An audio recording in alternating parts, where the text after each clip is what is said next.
हर college और हर महाविद्यालय की छात्र संघ के चुनाव होने चाहिए।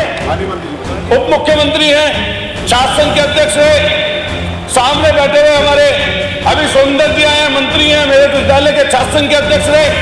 ओम प्रकाश सिंह जी बीएचयू के महामंत्री रहे। देश के प्रधानमंत्री से जिला पंचायत का चुनाव, प्रधानी का चुनाव, बीडीसी का चुनाव, और ये लोकतांत्रिक देश में जो विश्व का सबसे बड़ा लोकतंत्र है, यहाँ पर छात्र संघ के चुनाव पर बैन है। कोई एक कॉलेज बता दीजिए जिसमें आपने पिछले छात्र राजनीति देश की आजादी के समय से लेकर चाहे आंदोलन कोई भी हुआ हो, नेताजी सुभाष चंद्र बोस, महानायक भगत सिंह जी, लाला लाजपत राय जी, हर कोई कहता था कि युवा शक्ति छात्र शक्ति बेहतर बना सकती है, आजादी दिला सकती है।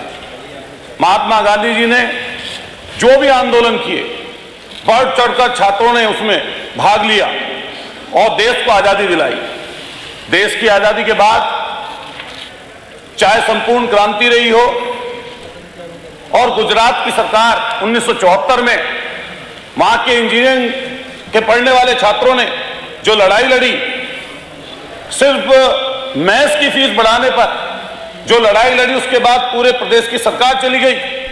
1977 की इमरजेंसी बस उस पर मुझे भी सर थोड़ा सा दे दीजिए। अरे पूरा प्रश्न जेपी आंदोलन में तो उसको बता रहा हूं, ये बहुत बड़ा विषय था।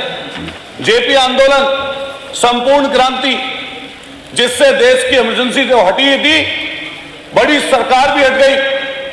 आज इस समय पर माननीय उच्च शिक्षा मंत्री जी ने जवाब दिया कि लिंग दोष समिति की सिफारिशों के अनुरूप छात्र संघ के चुनाव होने चाहिए। मैं माननीय मंत्री जी से पूछना चाहता हूं कि आप बतावें कि ऐसी क्या बात हुई कि किसी कॉलेज में, किसी महाविद्यालय में, किसी देश के प्रदेश के विश्वविद्यालय में, चाहे वो मेरठ का विश्वविद्यालय हो, चाहे इलाहाबाद का हो, पिछले कई सौ दिनों से इलाहाबाद यूनिवर्सिटी में छात्र धरने पर बैठे हैं। आपके लखनऊ यूनिवर्सिटी में हमारे डिप्टी चीफ मिनिस्टर नहीं है यहां पर बैठे हुए, उप मुख्यमंत्री हैं, छात्र संघ के अध्यक्ष है, सामने बैठे हुए हमारे अभी सुंदर जी आए हैं, मंत्री हैं, मेरे विद्यालय के छात्र संघ के अध्यक्ष रहे। ओम प्रकाश सिंह जी बीएचयू के महामंत्री रहे। देश के प्रधानमंत्री से ऐसी क्या परेशानी दिक्कत है कि जो राजनीति की नर्सरी है, छात्र राजनीति, उसको आपने बैन कर दिया। जवाब दिया है मंत्री जी ने, मंत्री जी ने जवाब दिया है कि छात्र संघ के चुनाव में कोई रोक टोक नहीं है। पहले भी खड़े होकर माननीय मंत्री जी ने बोला था, लेकिन आज तक वो चुनाव नहीं हुए। संविधान, बाबा साहब का परिनिर्वाण दिवस है आज। मैं बाबा साहब को श्रद्धांजलि अर्पित करते हुए कहना चाहता हूं, बाबा साहब ने कहा था कि शिक्षित बनिए, संगठित होइए और संघर्ष करिए।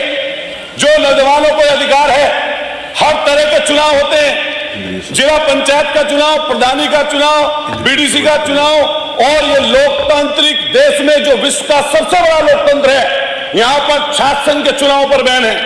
कोई एक कॉलेज बता दीजिए जिसमें आपने पिछले 5 साल से छात्र संघ के चुनाव कराए प्लीज। और मैं पूछना चाहता हूँ, छात्र संघ के चुनाव आप कब कराएंगे? आपका प्रश्न है, छात्र संघ के चुनाव आप कब कराएंगे? ऐसी व्यवस्था कर दी। कहा तो गया था चिराग हर घर के लिए, कहा तो तय हुआ था चिराग हर घर के लिए, और कहा चिराग महज से नहीं पूरे शहर के लिए।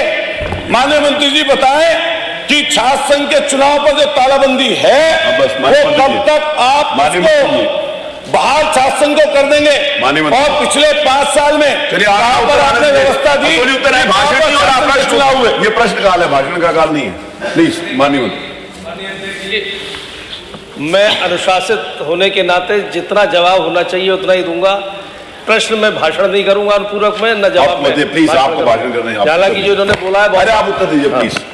पहली बात तो इन्होंने कहा कि चुनाव को बैन कर दिया गया, छात्र संघ के चुनावों को।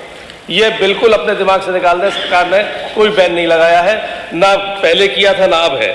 दूसरा, लिंग दोह रिपोर्ट जो आई है वो वैसे ही नहीं आई है। केरला, माननीय केरल उच्च न्यायालय के निर्देश पर जब लिंग दो कमेटी बनी है, उसने जो निर्देश दिए हैं उसके आधार पर चुनाव होना है। और चुनाव का पूरा विषय महाविद्यालय और विश्वविद्यालयों का है।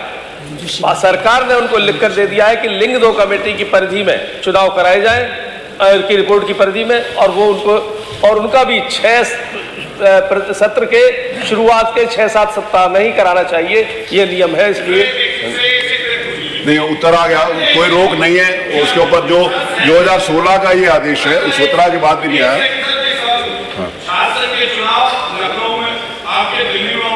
सेंट्रल यूनिवर्सिटी अरे सारी रोका नहीं गया। और आप बताइए क्या वहां पर हम लोग जहां भी गए, माननीय अध्यक्ष जी आपका संरक्षण चाहूंगा, हम लोगों ने विद्यालय में गए, वाइस चांसलर से पूछा, हम लोगों ने कॉलेज के महाविद्यालय के प्रिंसिपल से पूछा, उन्होंने एक ही जवाब उन्होंने दिया कि सरकार से हमारे पास कोई अनुमति नहीं है। मैं माननीय मंत्री से कहना चाहूंगा कि आज सदन को अवगत करा दे, पूरे प्रदेश को अवगत करा दे कि आपकी तरफ से ये लेटर चिट्ठी चली जाएगी हर कॉलेज और हर महाविद्यालय और यूनिवर्सिटी को कि छात्र संघ के चुनाव होने चाहिए। माननीय मंत्री जी, माननीय अध्यक्ष जी, कम से कम 3 बार हर जगह विश्वविद्यालय के कुलपतियों को लेटर जा चुका है। पिछला लेटर जो गया है वो 2016 में, और एक लेटर गया अभी कुछ दिनों पहले हमारी सरकार में। लेकिन ये जैसा ना दिल्ली विश्वविद्यालय का उदाहरण दिया, विश्वविद्यालय चुनाव कराता है, सरकार को कोई ऐतराज नहीं है, हमको कोई ऐतराज नहीं है। सरकार चुनाव नहीं कराएगी, सरकार ने अपना निर्देश दे दिया है, चुनाव कराएंगे महाविद्यालय विश्वविद्यालय।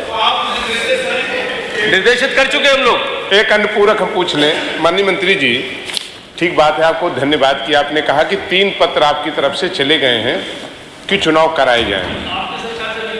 ठीक है, आपने कहा कि हमारे नियंत्रण में नहीं रहता। हम लोग भी ऐसे विभाग में रहे, मैं भी ऐसे विभागों में रहा जहां तमाम यूनिवर्सिटियां रही और 2 बार रहा।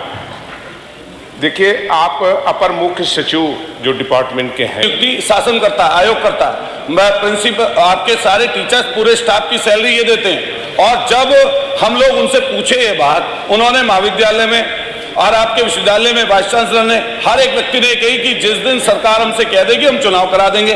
बस मैं इतना माननीय मंत्री जी से कहना चाहता हूं, मैं 1 सेकंड, माननीय मंत्री जी 1 मिनट, आप वरिष्ठ हैं, बस आप इतना कर दें कि सारे महाविद्यालय, सारे विश्वविद्यालयों में अपनी तरफ से चिट्ठी भिजवा दें कि तय समय पर चुनाव हो जाए। माननीय मंत्री जी जवाब दे रहे हैं। एक अतुल प्रधान जी, माननीय सदस्य ने गंभीर बात रखी है कि कुछ विश्वविद्यालय के कुलपतियों ने और महाविद्यालयों ने कहा कि सरकार ने हमें कोई निर्देश नहीं दिया है, उनका नाम दे, मैं कार्रवाई करूंगा। प्रश्न संख्या 3।